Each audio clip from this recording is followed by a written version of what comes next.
Good morning and welcome to Garden Tour Saturday.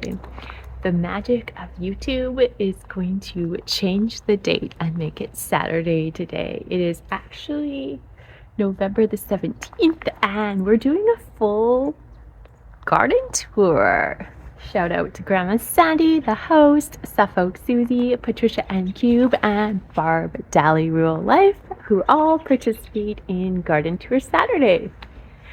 Before we get going, I'm going to tell you I won the lottery this week. No joke, I won the plant lottery.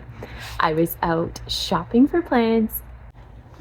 I felt called to go to a different Canadian Tire location on Vancouver Island than my usual, where I had already scored a whole bunch of plants. And I drove to another city on Vancouver Island to go plant shopping, and boy did I score. I really won the lottery. I actually went there twice, 2 separate days, and got a whole bunch of plants from 50 cents to $3. The most expensive plant I bought, I think, was $10. But holy crap, between 2 days of plant shopping, I think I bought, let's say, at least 20 to 30 plants, probably more, and for next to nothing. Like 50 cents, $1, $3 for blueberry bushes, like $3 for rock rose shrubs. Absolutely mind-blowing, the prices, and my garden is so appreciative. So let's take a look at some of the updates from this week. I've been digging and removing grass all over this property, and there have been many new plants that have gone in, so let's take a peek. Coming this way, some of these plants you saw last week, but there are some new additions. Right here we have a fuchsia perennial. That is the variety. It is fuchsia cherry something fuchsia. Can't really read the tag, it's kind of dirty, and I don't feel like getting dirty today. Looks like it's gonna have some beautiful fuchsia red flowers, and it was $1. Pretty awesome. I added some creeping phlox from my last property, and we have another fuchsia. This one is called Erratica. Looks pretty beautiful. This is an azalea, and it was $1. And here we have my mock orange. You've already seen this, but I had to show you. It is literally blooming in November. This was original to this property, and I transplanted it here, but cannot believe it has multiple flowers in November. And there's another fuchsia here.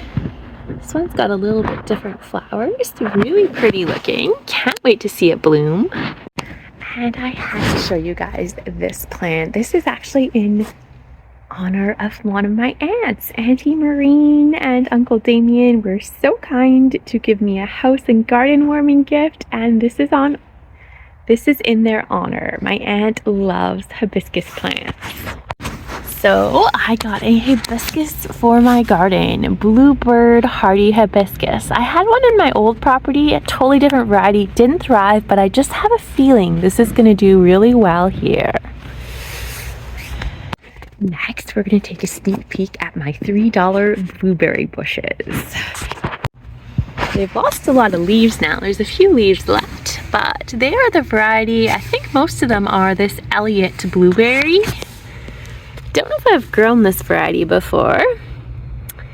This is what it says about it. Pink tinge flowers. That sounds slightly different than what I'm used to. Grows 4 to 6 feet tall. Looking forward to trying these guys out. In case you're wondering about the frog who was rescued, is he still here? The answer is no. I'm assuming he's still nearby, maybe back in the ditch, hopefully not in the drain pipe, but I haven't seen him in the drain pipe, so I think he just found himself a new home. And that is totally fine. If he wants to come back to his bird bath, his second home, he is welcome. Just a quick look at the vegetable garden. It's been well cleaned out.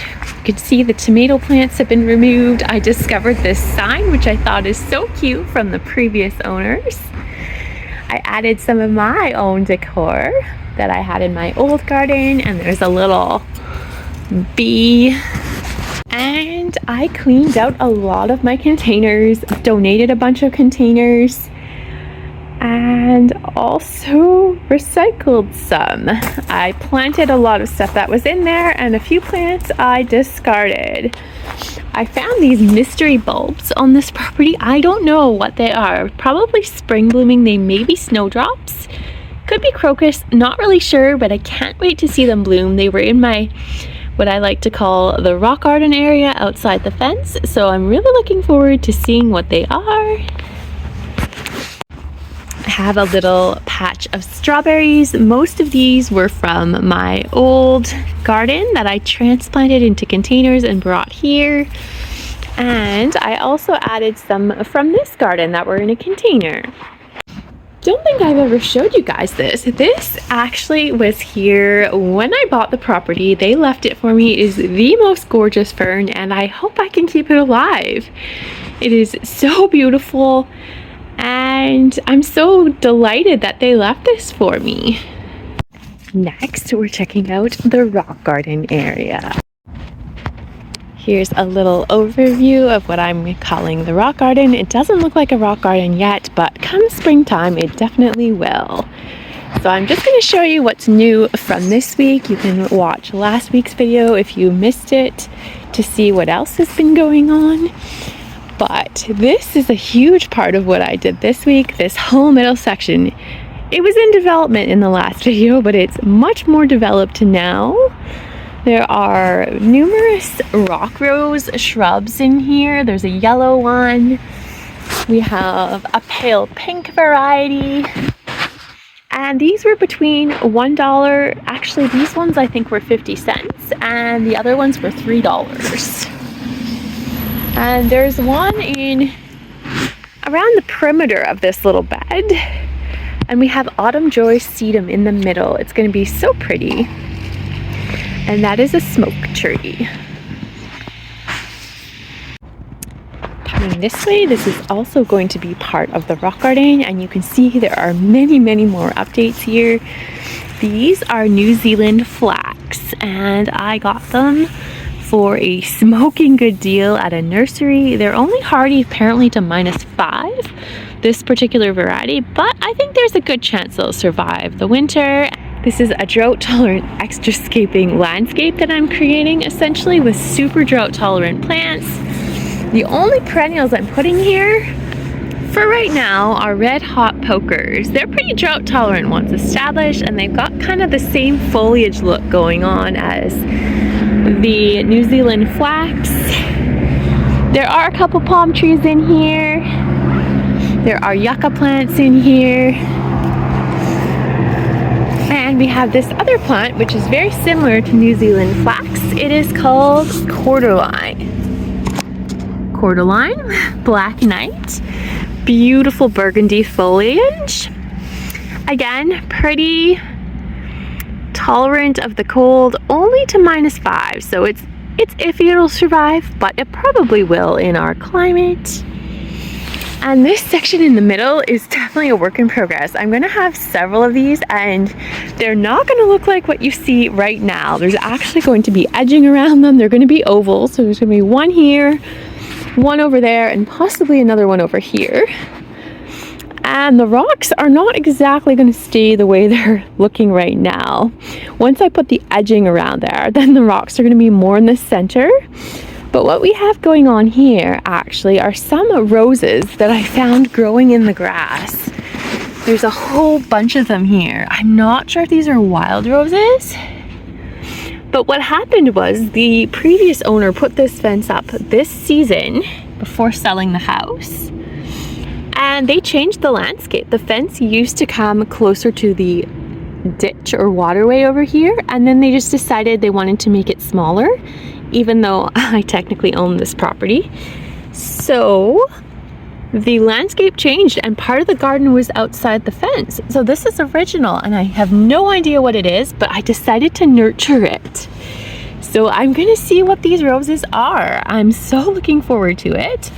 But this whole section is going to look different. This is just kind of a temporary landscape. If I had more rocks, it would be filled in with rocks, but this was my way to utilize the rocks I was digging up temporarily until this becomes a real rock garden.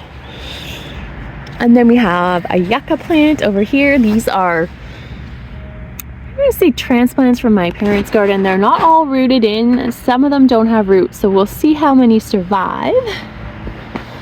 And again, I'm probably going to have some edging and create a circle or oval here. And this is going to be likely a third circle oval kind of configuration with rocks.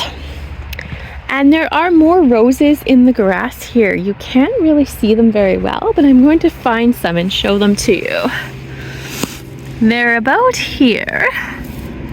Really hard to tell that there's anything, but they really are roses. There's a bunch of them. They're all over. You can see them better here.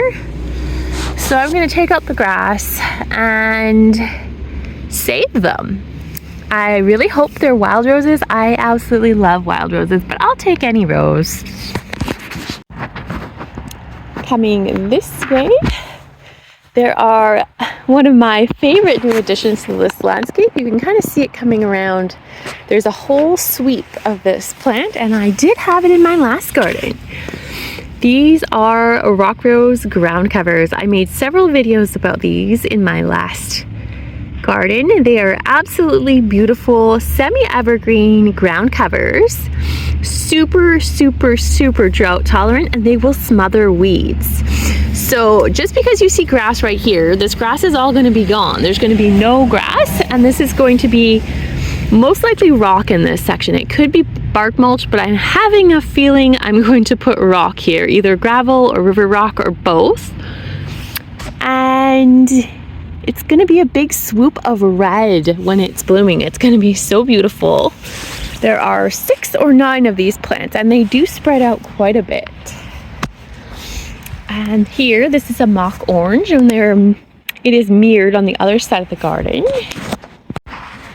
And in this section, I've been digging it out more, creating this bed. I added a whole bunch of pale pink potentilla, rock rose shrubs into this section. They were all like 50 cents or $1 each. I cannot remember, but super good bargain. And this is all going to be dug out, and this is going to be a swoop of bark mulch, or bright red bark mulch here. And you can see there are some cordyline and New Zealand flax are kind of going to border the edge of the property. Thank you so much for joining me on Garden Tours Saturday. I hope you're having a lovely November, and we will see you soon in another video. Bye-bye.